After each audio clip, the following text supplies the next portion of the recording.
এই এক বছর অনেক চড়াই উতরাই সংগ্রাম তো নিশ্চয়ই করতে হয়েছে চ্যানেলটিকে।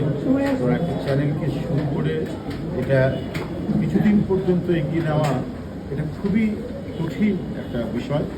এই কাঠিন্য যখন অতিক্রম করে যাবে বা যেতে সক্ষম হবে তখনই চ্যানেলটি সে তার মানে অস্তিত্ব একেবারে শিকড় পাবে, এটা আমি বিশ্বাস করি। আমি ভয়েস অফ ডেমোক্রেসির সাথে যারা জড়িত তাদের অধিকাংশকে আমি চিনি।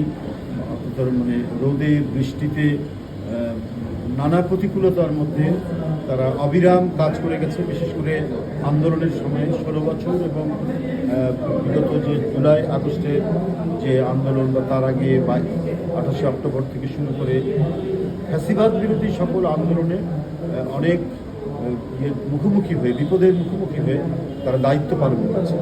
একজন প্রকৃত সাংবাদিক যেভাবে দায়িত্ব পালন করে তার সামনে পিছনে সবসময় ঝুঁকি থাকে এবং এই ঝুঁকি মৃত্যুর ঝুঁকি থেকে শুরু করে নানাভাবেই বিপন্ন হওয়ার শারীরিক বিপন্ন হওয়ার যে সম্ভাবনাগুলোকে মানে মাথায় নিয়েই তারা কাজ করেছে। আমি এদেরকে চিনি এবং খুব ভালো মতে জানি যারা এর সাথে যুক্ত রয়েছে। এটা অতিক্রম করে তারা আজকে এই পর্যায়ে দাঁড়িয়েছেন, এক বছর পূর্ণ করেছেন। আমি নিঃসন্দেহে কামনা করছি, আমি আশা করছি এবং আমার যে আশীর্বাদ সেটা হচ্ছে তারা 100 বছরের বেশি টিকে থাকবে, তার চাইতেও বেশি টিকে থাকবে।